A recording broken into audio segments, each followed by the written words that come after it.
अस्सलाम वालेकुम फ्रेंड्स, आज हम लोग स्टडी करेंगे सिंपल हार्मोनिक मोशन। और सिंपल हार्मोनिक मोशन हम लोग अपने छोटी क्लासेस से पढ़ते आ रहे हैं और हमें पता है कि सिंपल हार्मोनिक मोशन क्या होता है, smallest displacement from equilibrium position. ठीक है, और उसमें हमारे पास क्या होती है, रिस्टोरिंग फोर्स होती है जो कि उसको to and fro about its mean position move करवाती है। हुक्स लॉ हम लोग अपने 9th-10th स्टैंडर्ड से पढ़ते हुए आ रहे हैं कि हमारे पास जो फोर्स होती है वो डायरेक्टली प्रोपोर्शनल होती है डिस्प्लेसमेंट के और डायरेक्टली होती है towards mean position. Negative sign हमें बता रहा होता है कि फोर्स जो है वो मीन पोजीशन की तरफ है हमारी।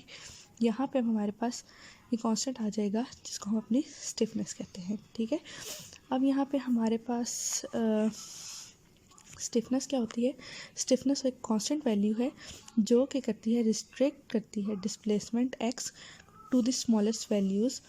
ठीक है, हमारे पास क्या होता है कि किस तरह से रिस्ट्रिक्ट करते हैं कि जब हम उसको कोई फोर्स अप्लाई करते हैं और किसी डिस्प्लेसमेंट तक जाता है तो हमारे पास क्या होता है, टू एंड फ्रो मोशन होता है जिसमें आहिस्ता आहिस्ता हमारे पास डिस्प्लेसमेंट कम होते होते होते अब एट द एंड हमारा जो हार्मोनिक ऑसिलेटर है वो मूव करना बंद कर देता है। स्टिफनेस एस जो है वो restoring force per unit distance या डिस्प्लेसमेंट होती है और इसकी डायमेंशन हमारे पास mt-2 होती है। ठीक है, इसकी dimensions force per unit displacement की होंगी हमारे पास। अगली चीज़ हमारे पास जो आती है वो है हमारे पास equation of simple harmonic motion. अब हमारी इक्वेशन कैसे आती है, ये डिस्टर्बेंस हमारे पास जो होगी उसको हम डिफ़ाइन करेंगे हमारे पास, और ये डायनामिक बैलेंस की हम लोग थ्रू यूज़ इसको डिफ़ाइन करेंगे। किसके बीच में होगा dynamic balance, forces acting on a system. अब हमारे पास ये स्टार्ट हम लोग कैसे करते हैं, हम लोग अपना न्यूटन्स लॉ लेते हैं और साथ हुक्स लॉ लेते हैं, इन दोनों को इक्वेट करते हैं। ठीक है, अब हमारे पास यहाँ पे हमें पता है कि एक्सेलरेशन जो होती है वो rate of change of velocity होती है विद रिस्पेक्ट टू टाइम। तो हमारे पास ये वेलोसिटी आ गई। अब हम जब वेलोसिटी को पुट करेंगे तो हमारे पास डबल डेरिवेटिव ऑफ हमारा डिस्प्लेसमेंट होता है। अब जब हम इसको अपनी इक्वेशन 1 में पुट करेंगे जहाँ पे हमने उन दोनों को इक्वेट किया था तो हमारे पास क्या आता है कि एम एक्स डबल डॉट, ये डबल डेरिवेटिव है, plus s x equals to 0। तो यहाँ से अगर हम एक्स डबल डॉट को अपनी इसको सिंप्लीफाई थोड़ा सा कर लें तो S by M of X आ जाती है। ये वो बेसिक इक्वेशन है जिसको हम equation of simple harmonic motion कहते हैं और ये इक्वेशन हम लोग बेसिकली आगे यूज़ करेंगे बहुत सी डिफरेंट इक्वेशंस को डिराइव करने में। इसकी हमारे पास डायमेंशंस क्या होती हैं, एस बाय एम की। एस बाय एम की डायमेंशंस हम लोग यहाँ पे ले रहे हैं तो एस बाय एम की डायमेंशंस हमारे पास ये हैं जो कि हमें पता है कि मैथ से कैंसिल आउट हो जाएगा, तो ये टाइम -2 है, t-2, और जो t-2 है वो फ्रीक्वेंसी का स्क्वायर होता है क्योंकि हमें पता है कि फ्रीक्वेंसी इन्वर्स ऑफ टाइम होता है हमारे पास। अच्छा, अब हमारे पास टाइम पीरियड जो है वो रेसिप्रोकल ऑफ फ्रीक्वेंसी, हमने उसी चीज़ को डिफाइन कर दिया। अब हमारे पास क्या होगा, हमारे पास साइनोसाइडल या कोसाइनोसाइडल वेव्स हों तो उसमें हमारे पास क्या होगा कि हमारे पास जो फ्रीक्वेंसी होती है ओमेगा, एंगुलर फ्रीक्वेंसी आ जाती है जो कि ओमेगा होती है, वो जो 2πf के इक्वल होगी। अब यहाँ पे हमारे पास क्या होता है, जब हमारे पास 2πf के इक्वल है और हमारे पास टाइम पीरियड जो होता है सिंपल हार्मोनिक मोशन में हमारे पास इस चीज़ के इक्वल होता है। हमें पता है कि टाइम जो है 1/f के इक्वल है। इन दोनों चीज़ों को इक्वेट करते हुए हमने यहाँ पे ओमेगा की वैल्यू सब्स्टिट्यूट। अब ओमेगा की निकालने के लिए हम क्या करेंगे कि f की जगह ये वाली इक्वेशन में से f निकाल के यहाँ पे सब्स्टिट्यूट करेंगे जहाँ से हमारे पास ओमेगा की वैल्यू आएगी जो कि है √s/m। जो s/m है वो ओमेगा स्क्वायर है। ये वाली चीज़ पुट करने से हमारे पास एंगुलर मोशन के लिए हमारे पास इक्वेशन आ जाएगी जिसको हम किस तरह से लिखते हैं, इस फॉर्म में। ठीक है, अब ये हमारे पास ये भी हमारे पास सिंपल हार्मोनिक की ही इक्वेशन है लेकिन ये क्या है, एंगुलर फ्रीक्वेंसी के साथ है।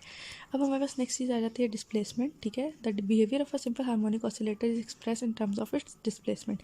अब हम उसका बिहेवियर कैसे एक्सप्लेन करते हैं, in terms of its displacement from equilibrium.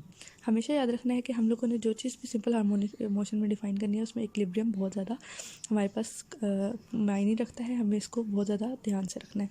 अब इसकी वेलोसिटी और एक्सेलरेशन हमें पता है तो हमारे पास ये जो हमने ऊपर एंगुलर वाली लिखी थी इक्वेशन उसी को यूज़ करेंगे डबल डेरिवेटिव की फॉर्म में। अब हमने ये जो इक्वेशन बना ली है ये हमारे पास वो इक्वेशन आ गई है पार्शियल डेरिवेटिव की। ठीक है, पार्शियल डेरिवेटिव नहीं, सॉरी, पार्शियल डिफरेंशियल इक्वेशंस।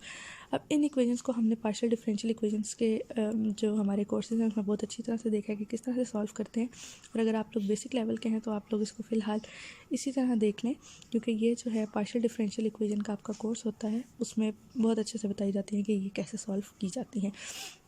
अब इसमें हमारे पास सिंपली क्या होगा कि हमने इस चीज़ को इक्वल टू 0 रखना है, क्योंकि हमारा x 0 नहीं हो सकता, तो d square is equal to minus of omega square हो जाएगा, और जब इसका अंडर रूट लेंगे तो प्लस माइनस आयोटा का साइन आ जाएगा हमारे साथ। अब जब हमारे पास ये वाली सिचुएशन होती है तो इसका जो ऑक्सिलरी मेथड के थ्रू जो हमारे पास रिज़ल्ट आता है, या जो कह लें हम लोग इसका जो इक्वेशन का सोल्यूशन है वो किसके फॉर्म इक्वल होता है, a e के power iota omega t plus b e के power minus iota omega T. ठीक है, इसको हम इस तरह लिखते हैं, और e के पावर आयोटा ओमेगा टी इसको हम कॉज ऑफ ओमेगा टी और माइनस आयोटा ओमेगा टी को साइन ऑफ ओमेगा टी के फॉर्म में लिख सकते हैं। ये हमारे पास इसकी वजह से होता है, क्योंकि e to power iota omega t हमारे पास इस चीज़ को इक्वल है, लेकिन हमने यहाँ क्या करना है, सिर्फ इसका रियल पार्ट लिया है, हमने आयोटा वाला पार्ट नहीं लिया। अब हमारे पास जो सिंपल हार्मोनिक है वो साइनोसॉइडल मोशन में हमारे पास a जो है वो a साइन फाई के इक्वल होता है, और b इस चीज़ के a कॉस फाई के इक्वल होता है। तो जो हमारी डिस्प्लेसमेंट है वो इस चीज़ के इक्वल आ जाएगी, a को हम कॉमन ले लेंगे और यहाँ पे हमारे पास sine of alpha plus beta का फॉर्मूला बन जाएगा। अब हमारे पास जो a है वो प्लस माइनस 1 हम इसको ले सकते हैं। सर्कुलर मोशन और सिंपल हार्मोनिक मोशन के बीच में रिलेशनशिप हमारे पास क्या होता है, simple harmonic motion is often introduced by reference to circular motion because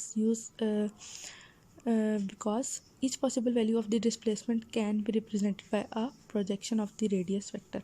अब हमारे पास जो है हम लोग सिंपल हार्मोनिक मोशन को सर्कुलर मोशन के फॉर्म में भी लिख सकते हैं, क्योंकि हम लोग जो है डिस्प्लेसमेंट को projection of the radius vector के फॉर्म में भी लिख सकते हैं। ठीक है, अब इसमें हमारे पास क्या होता है,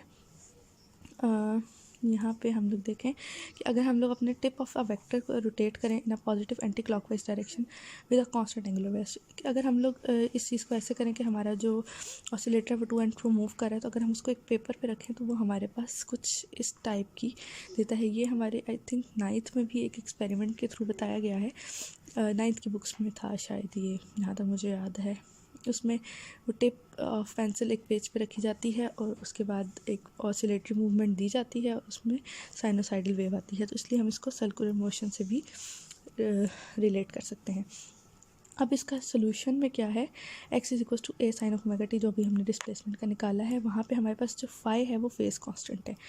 फेज़ हमें बताता है कि हमारे पास कितना शिफ्ट आ रहा है या हमारा एंगल क्या था, मेजर इन रेडियंस। ठीक है, हमारा फेस जो होता है वो हमेशा रेडियंस में होता है, और ये डिफाइन क्या कर रहा होता है, position of a in the cycle of oscillation at time t equals to 0, कि टाइम t इक्वल्स टू 0 पे हमारे जो साइकिल है उसकी पोजीशन क्या थी। ठीक है, हमें फाइव से ही पता चलता है कि कितना शिफ्ट आया और लैग कर रहा है, लीड कर रहा है, सब कुछ।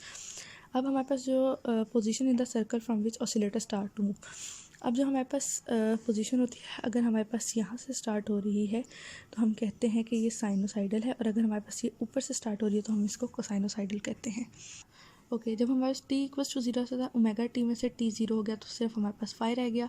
ठीक है, अब हमारे पास जो ये डिस्प्लेसमेंट है वो कब डिफाइन होगा, जब हमारे पास जो उसकी स्टार्टिंग है वो x इक्वल्स टू 0 हो और दूसरा हमारे पास टाइम भी 0 हो। फिर हमारे पास आ जाती है वेलोसिटी एंड एक्सेलरेशन। तो जो वेलोसिटी एंड एक्सेलरेशन है वो हमारे पास जब x ये है तो हम इसका एक डेरिवेटिव लेंगे, हमारे पास वेलोसिटी आ जाएगी। जब हम उसका एक और दफ़ा डेरिवेटिव लेंगे तो हमारे पास एक्सेलरेशन आ जाएगी। The maximum value of the velocity A omega is called velocity amplitude. अच्छा, अब ये जो हमारे पास ए ओमेगा है ये इसकी मैक्सिमम वैल्यू है, और ये हमारे पास वेलोसिटी एम्पलीट्यूड होता है, और ये ए ओमेगा स्क्वायर है, ये हमारे पास एक्सेलरेशन का एम्पलीट्यूड होता है।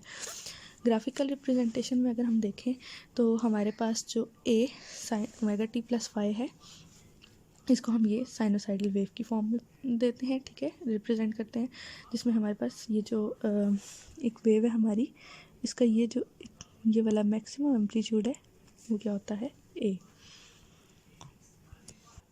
अच्छा, अब हमारे पास जब हम वेलोसिटी को ड्रॉ करते हैं तो चूँकि यहाँ पे हमारे पास कॉज है तो हम लोग इसको यहाँ से स्टार्ट करते हैं, और जो हमारे पास मैक्सिमम एम्पलीट्यूड है उसको ए ओमेगा कहते हैं, कि वेलोसिटी का एम्पलीट्यूड है।